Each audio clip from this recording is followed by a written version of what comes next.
Hi everyone, my name's Brett Bonser. I'm Executive Director here at MathMarketing, and I know many of you will have read my business partner Hugh McFarland's book, The Leaky Funnel, and I'm really excited to share with you that very shortly we're going to be joined by some of the team of Hardbits Corporation of Leaky Funnel fame as they talk through their challenges aligning marketing and sales for growth. And also on today's webinar, I'm going to be joined by Chuck Besondy of Besondy Consulting, who's going to play part of the role, the role of Kyle of Leaky Funnel fame, as we share with you the highlights of our 2013 research into alignment, research of 500 companies, of more than 10 people in B2B businesses around the world. It promises to be an exciting ride, so hang on. I hear the door knocking. We're about to open, and we're off into the world of the Leaky Funnel, Hardbits Corporation, and our alignment webinar. See you at the end. Greetings, everyone. This is Brett Bonser, one of your presenters today, and I'm so pleased that you've been able to join us. Chuck Besondy and I created this webinar for all of those cynical sales managers out there who think that the talk about aligning marketing and sales is just a bunch of rubbish. Now, the information that we're going to share with you over the next 45 minutes will help you decide once and for all that alignment is a very worthy pursuit for any company, and sales should back the initiative 110%. At the end of the program today, we'll share how to get a copy of the 2013 Sales and Marketing Alignment Survey and how to obtain other resources that will help you to align the revenue generation processes in your company, which you're going to want to do after you see this webinar. Now, Brett Bonzer and I are uniquely qualified and well suited to speak about alignment because we see both sides of the alignment issue so clearly and have worked with so many companies to improve revenue through improved alignment. Brett hails from Melbourne, Australia, and I like to think of him as Australia's second most recognized salesman, right after Mr. Crocodile Dundee himself. He is Executive Director of the global consultancy MathMarketing and co-author of the core planning methodology, the Funnel Camp. Brett has held leadership roles in both sales and marketing. He served as marketing lead for a U.S. IT advisory firm based in San Diego. He was a key account director for a global IT multinational and was CEO and director of a subsidiary of Vitel Corporation. In his last role prior to consulting, he developed and then led the team at Request DSL that invigorated the Australian business broadband arena. Brett oversaw the rapid engagement of the most extensive indirect channel structure in the industry, resulting in revenue growth from $500,000 to $22 million, get this, in just 18 months. Now, it is important to note that Brett is also a certified sales training master for Miller Heiman. Brett knows sales and marketing like few other executives I've ever met. And who is that masked man? Well, that would be the Lone Ranger, the alter ego of Chuck Besondy, coming to you from Austin, Texas. Now, Chuck's the guy that companies bring in when they need to boost the contribution that marketing makes to the business. Chuck's a part-time chief marketing officer, a B2B marketing consultant. Prior to starting his consulting practice in 2001, he held marketing leadership positions in a number of high-technology firms in both Seattle and Austin, and even co-founded the first B2B ad agency in Seattle. Now, his connection with MathMarketing and myself is that he's been certified by us to deliver our planning and training programs, Funnel Camp and Funnel Academy, throughout North America, and is one of our most trusted partners in the region for these services. Funnel Camp and Funnel Academy are now two quite core components of Chuck's business. And indeed, Chuck is absolutely a B2B marketing expert. So our alter egos aside, here's how to reach us. Feel free to tweet about the webinar today using the hashtag #AlignForGrowth. Brett, why don't you kick things off and tell the audience what they can expect from us today? Thanks, Chuck, and again, welcome everyone. Today we're going to explore a topic that my business partner Hugh McFarland and I have been passionate about for over 20 years, the topic of sales and marketing alignment. A number of you may have read Hugh's best-selling book, The Leaky Funnel, and if so, I'm sure you'll be excited to hear that shortly we're going to be joined by some of the executive team from Hardbits Corporation of Leaky Funnel fame. You're going to hear firsthand about their trials and tribulations of this not-so-fictitious company that is facing serious strategic and revenue challenges. And you will hear how their new CEO, Sue Hunt, rises to the challenge of leading the business back to growth. Together with the Hardbits executive, we will explore today together the impact of misalignment in businesses just like yours. We're going to share with you proven processes that even the best-run companies can leverage to achieve more effective alignment and provide you the up-to-date findings from our global study on alignment as to what you can expect when alignment is achieved.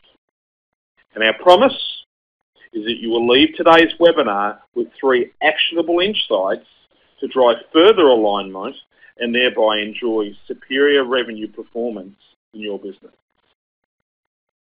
At the end of today's call, we've allocated some time for question and answers, but also feel free to jump in early and drop us a question via the chat function. And we'll ensure we address any of these questions at the end of the session or by follow-up email. All right, let's really get into today's discussion.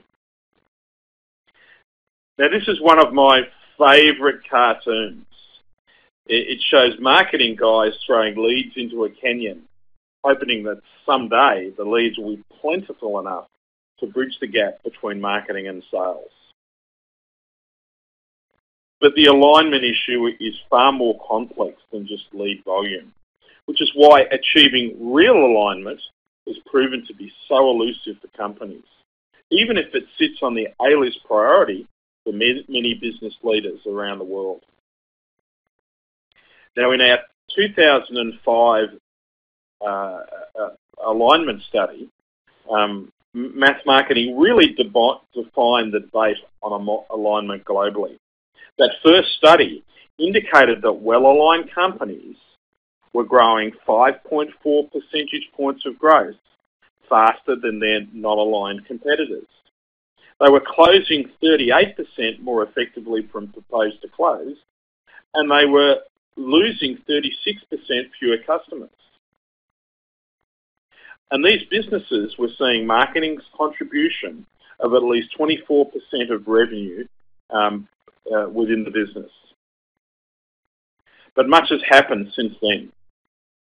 As you know, we've gone through a global financial crisis that forced us to really rethink the way that we transact business. We've seen an opening up of global markets like never before. The world really is becoming a much flatter place. And we've also seen the rise of new technologies and their application, the explosion of social media, case in point. And so in 2013, we were once again compelled to dive deep into the topic of alignment, the outcome of which we're going to share with you in more detail today. Now, first, let me give you a little bit of background on the study and a high-level view of what the aligned companies in our survey were achieving. And then we're going to ask the team at Hardbits to join us. Now, we took input from 500 businesses from around the world, having first stripped out those consumer companies and also those with fewer than 10 employees, where we felt alignment was less of an issue. We looked at 33 possible causes and 18 possible consequences to find 10 solid lessons. Now, as was in the case in 2005, the aligned companies were doing significantly better than their non-aligned counterparts. They were profiting from closure rates that were 67% more effective than their non-aligned competitors. We saw companies that improved their lead acceptance by 108%, a substantial improvement on that rate. We also saw companies had lifted marketing's contribution to total revenue by a massive 209%. Now, with any research, there were some predictable findings, like improved closure rate. Indeed, again, we saw that back in 2005 as well. There were some real surprises, and then there were some downright baffling numbers, until we really dug deep around how sales and marketing alignment really plays out. And then the data started to make sense.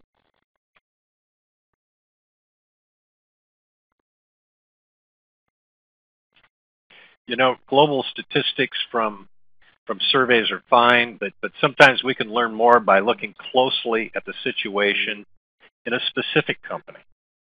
So let's do that now. We'll take you behind the scenes and into the boardroom at Hardbits Corporation, a manufacturer of plastic bead stock used in the production of plastic parts. As Brett mentioned earlier, the turnaround story of Hardbits was chronicled in The Leaky Funnel by Hugh McFarland, co-director of MathMarketing and Brett's partner. Now, in full disclosure, Hardbits is a fictional company. However, the situation is very real. It is based on the compiled experiences of hundreds of consulting assignments. Remember, the stats we'll share are real, right out of the global survey. All right. So, Hardbits has fallen on hard times. The board ousted the CEO and replaced him with a bold choice, the head of one of Hardbits' best customers. You know, the board meeting is underway, and this is the first one with Sue, the new CEO. And so let's step inside. I think the head of sales is speaking about the results the company achieved with the previous plan. Now look, last year we agreed that a different department would lead the planning process each cycle. And it was marketing's turn last time round. And I'm not knocked out by the results. Just look at the chart. My sales team accepted more of your leads, which is good, but I'm here to report those leads were rubbish, unclosable and small. Now, on the positive side, we did lose fewer customers, but in my book, marketing shouldn't be leading the planning process at all, with due respect, of course. Well, let me remind my friend in sales that the reason marketing took over the planning process last time was because of the results we got the time before when sales drove the bus. Yes, we kept more customers as a result of that plan, but the closure rate fell, acceptance of leads declined, and revenue from new business went off a cliff. It was a disaster. Okay, so I hate to admit it, but you're right. Thing is, I thought if sales led the planning process, we'd be able to do a lot better. But at least it was better than when the boys in finance were in control of the planning process. Hey, Kyle, remember that? Yeah, sure, revenue went up, but it was offset by the largest erosion of our customer base in our company's history. Yes, it was an odd result. We've yet to figure out why. At least the finance-driven planning was better than when production took the wheel. The plan that resulted from that process did a great job of retaining customers.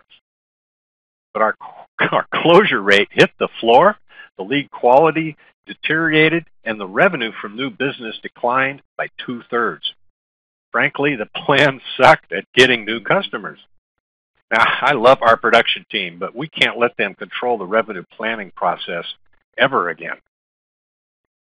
Yeah, indeed. That production-led process was grim, but not as grim as when operations led the planning parade.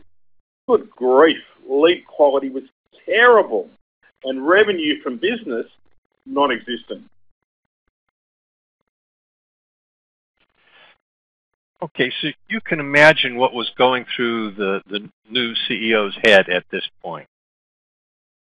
Sue was seeing a company that was trying very hard to make good things happen through their planning process. Every department had taken turns driving that process, but the results fell short every time. Sue used to be one of Hardbits' biggest customers. So she noticed right away that the planning process at Hardbits was missing a customer perspective. She made a decision on the spot and declared that for the next planning cycle, all departments would plan together, and they changed their focus from being inward to being customer-centric. And she knew her team was going to need some help, so Sue said she'd bring in an experienced revenue planning consultant to help guide the process and keep everyone on track.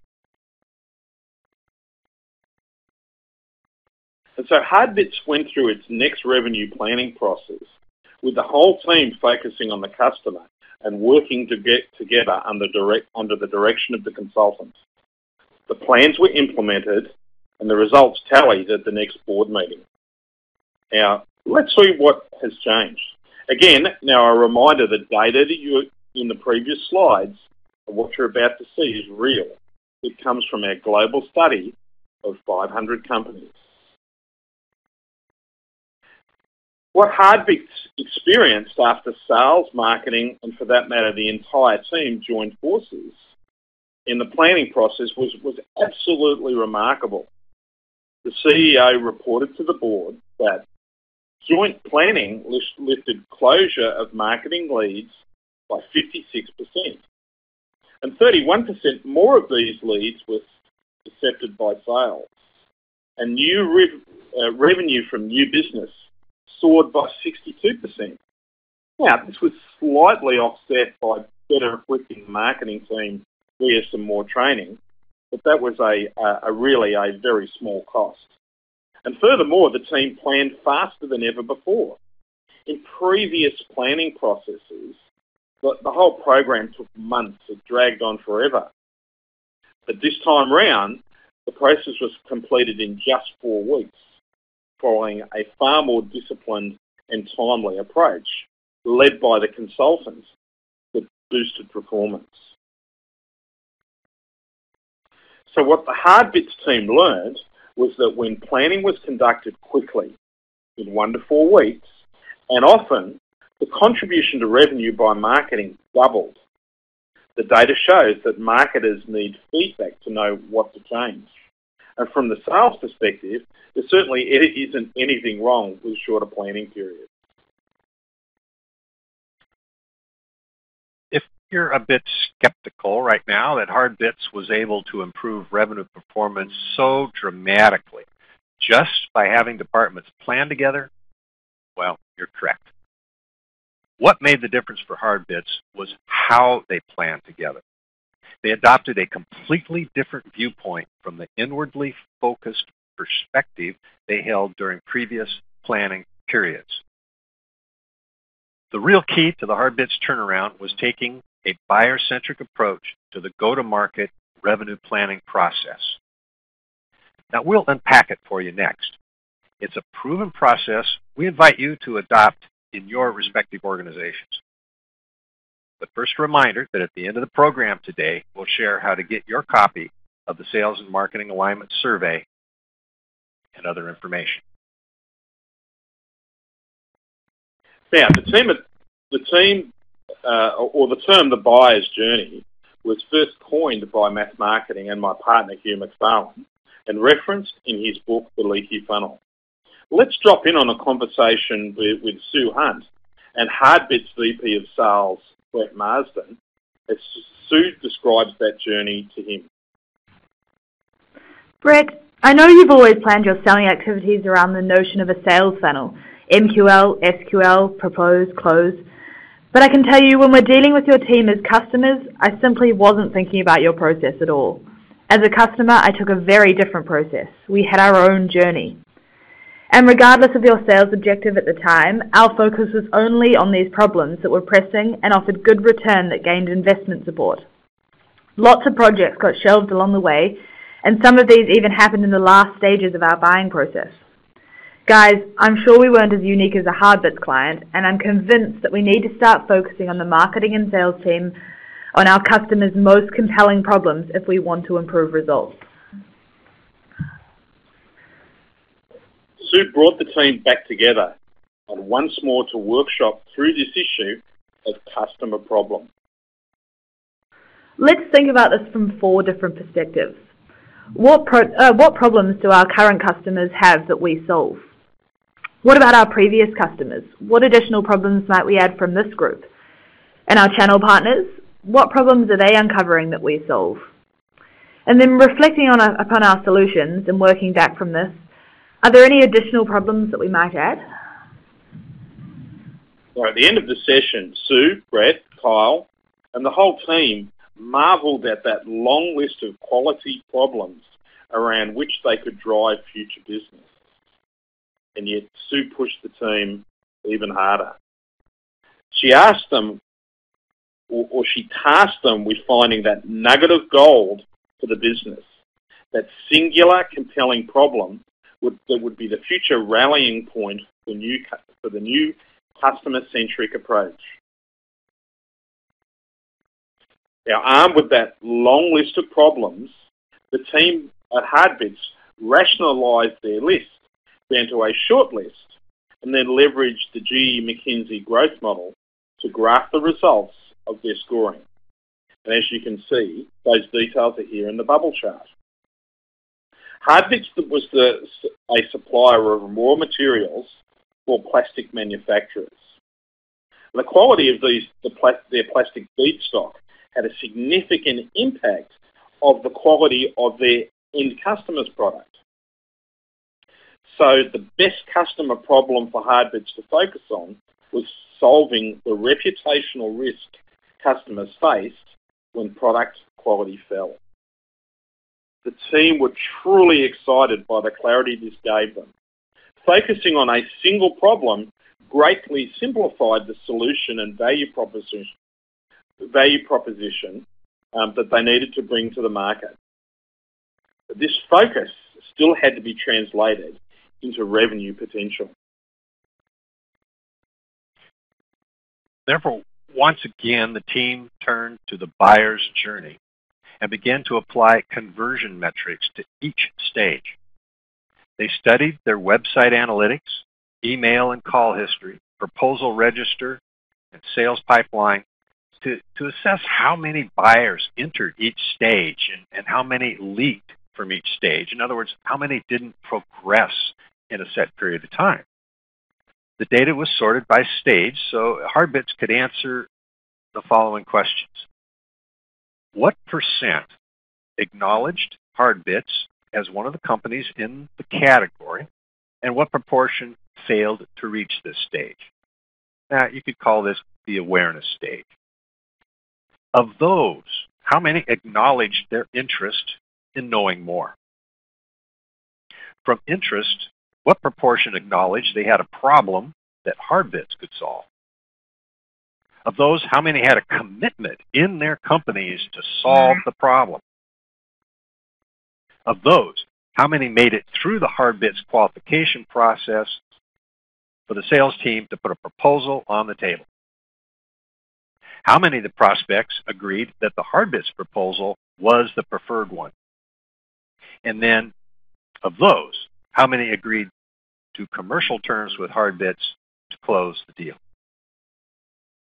Notice that Hardbits was looking at a funnel model that covered both marketing and sales stages. During this step, sales and marketing also agreed at which stage a lead would be considered qualified enough to hand off to sales. Armed with this knowledge of historical funnel metrics and using a sophisticated funnel calculator, the team was able to build a model of what was needed to achieve the revenue objective from new business for each period. Sales and marketing could see at a glance how many buyers their collective efforts needed to progress through each stage and over what period to meet the Hardbits revenue objectives. And by building a plan centered on the buyer's problem and a funnel model based on that buyer's journey, the Hardbits team had the strategic clarity they needed and the measurement system at each stage of their customer's buying process to inform how they would improve the velocity of moving the right buyers through their selling journey. And yet Sue knew there still remained more to do to truly optimize the revenue performance of the business. The missing step was to decide what marketing and sales tactics should be employed at each stage of the customer's buying process to deliver the necessary results. The buyer-centric process they followed was dramatically different from what the company had ever done before. And so what happened? What did Hardbits learn after changing their planning process? It all boils down to three huge takeaways. Number one, planning together drives performance. Number two, planning from a buyer-centric perspective drives performance higher. And number three, aligned sales and marketing processes drive performance even further, through the roof. Let's check back in with Hardbits head of sales and head of marketing as they explain the results to their board.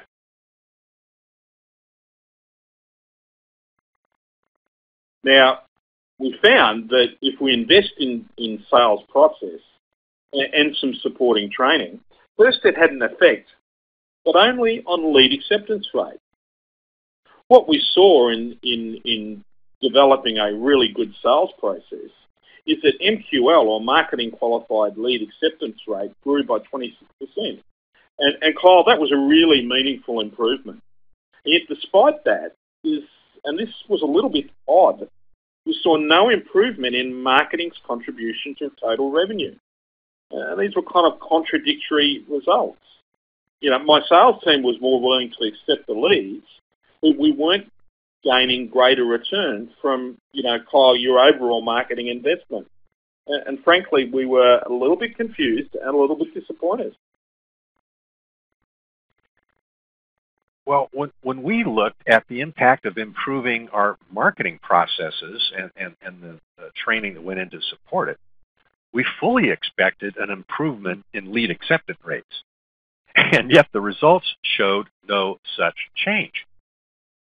Our previous experience told us that marketing had little to no impact on closure rates late in the cycle.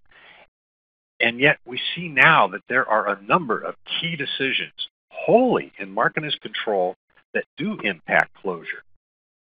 For instance, the segment that's being focused on, the campaign specifics, the pain point that is brought to life in messaging. All these are top funnel tactics that can have big impacts on the chances that a lead, once worked to the proposal stage, will actually close. Our findings showed that clearly defined end-to-end marketing processes contributed to an improvement in the probability of a proposal being closed, with a late-stage 15% improvement in closure rate. And unsurprisingly, we saw a massive 59% lift in marketing contribution to total revenue. I'm very pleased with that. So investing in marketing processes and training turn out to be a very worthwhile pursuit. So, Kyle, the major lesson learned over the past months is that when we use a single shared process, well, things got really interesting for both of us. What we saw was a significant improvement in lead acceptance and a big uptick in marketing's contribution to revenue. Now, it's important to the board to note that Sue really loved our initial results, but also encourages to keep refining that process again and again, kind of making continuous improvement to a clear process. She described that as taking a Kaizen approach. So what happened? Well, when we followed Sue's advice, we saw MQL, or marketing qualified leads, that rate really go through the roof. 108% improvement in the acceptance of a lead. And as a result, 126% improvement in marketing's contribution to total revenue. Now, a surprising benefit to my sales team was that retention also improved. If you like, customer churn dropped by 51%. So we saw significant improvement on the return of our investment for a single process shared by both marketing and sales that got refined over and over.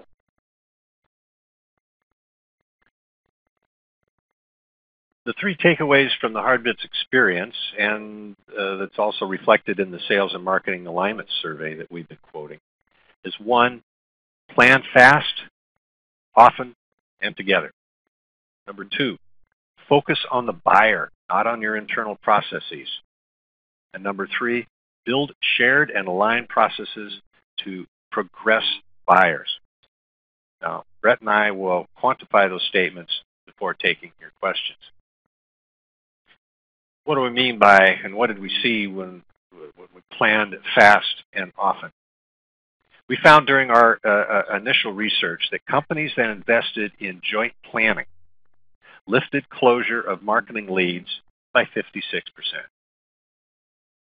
31% more leads were accepted by sales. Revenue from new business soared by 62%.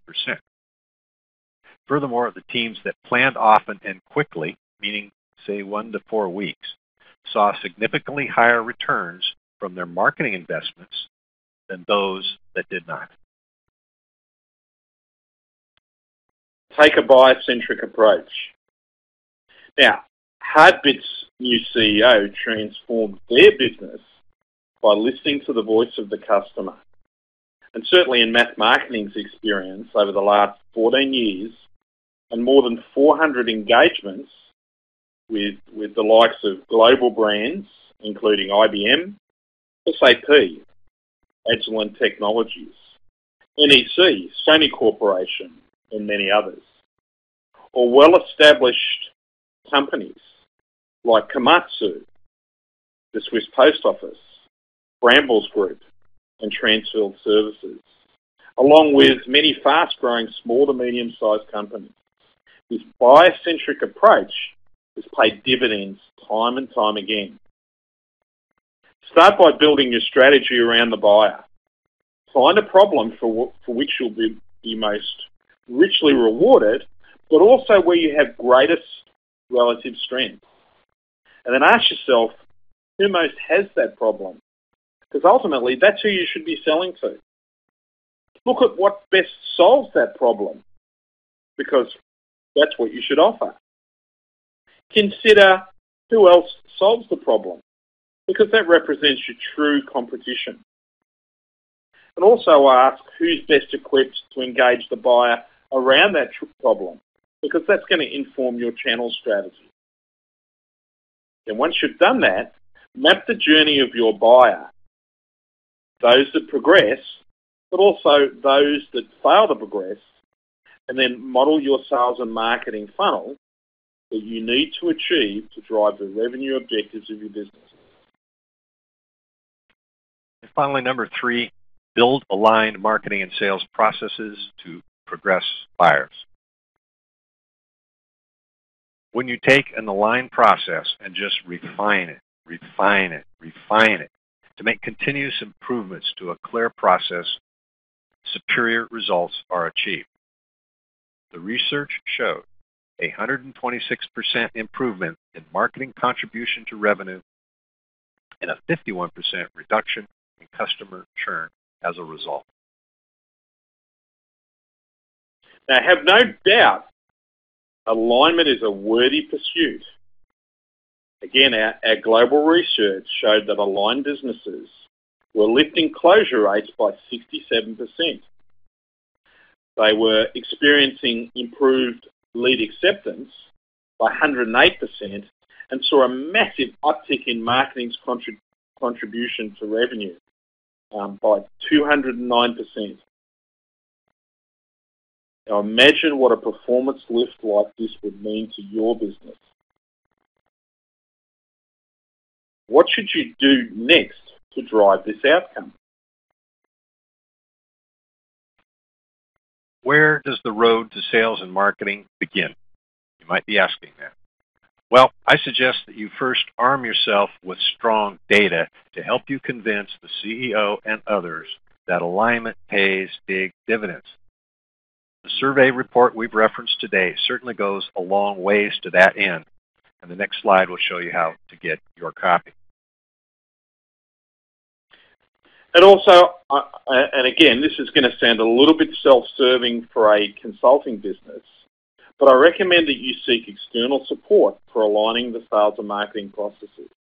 And I'm here to tell you it would make a real difference between success and failure. Reach out to one of our funnel coaches, our alignment consultants around the world, and get them to support your endeavours, your team planning processes to drive alignment within your business.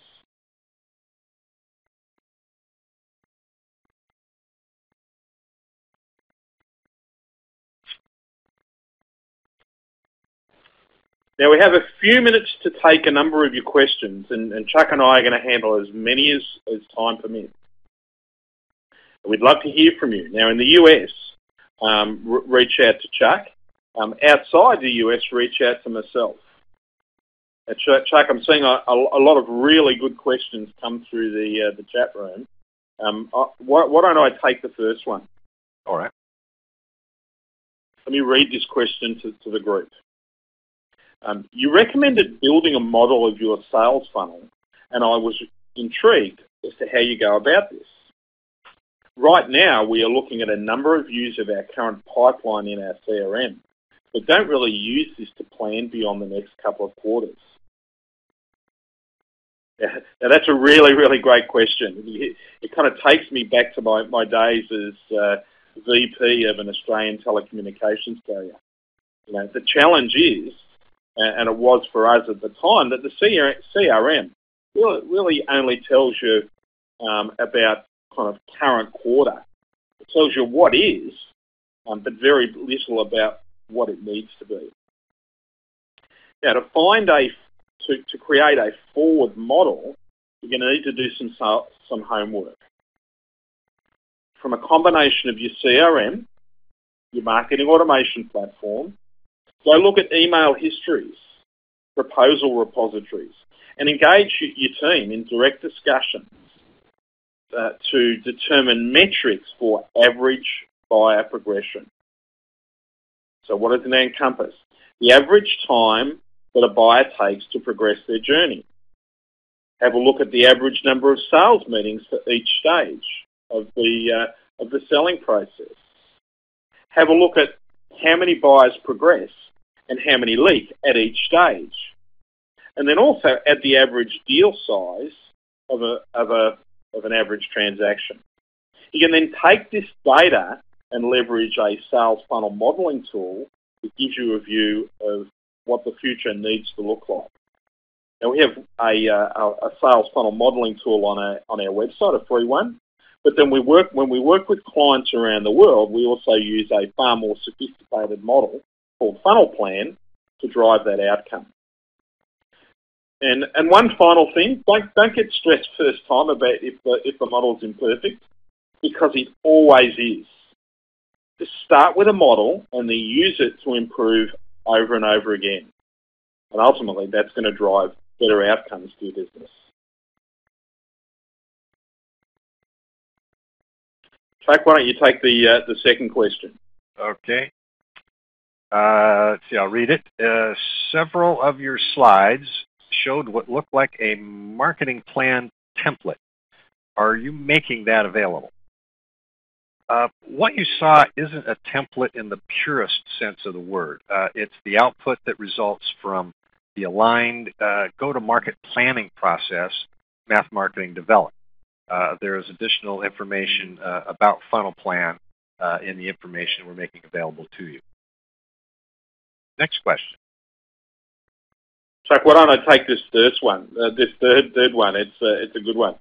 So Brett, like a number of companies, we are starting to take some or make some investments in social media, but I experienced some reluctance from my sales team. So it looks like this one's coming from a marketing director.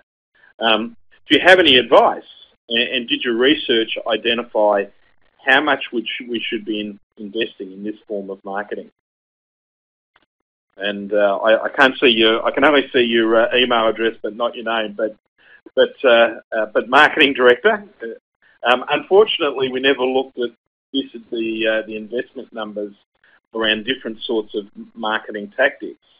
But we did look at social media and blogging against more traditional investments, and found that from a brand positioning perspective, that these were 40% more effective than advertising or trade shows at that part of the customer's buying process.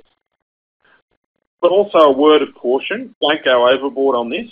In our 2005 study, and again in 2013, the top performers were spending a major portion of their marketing investment, some 35 up to 35%, on demand generation related activities. So make sure that you balance your investment and have a significant portion allocated to demand generation, not just branding and positioning.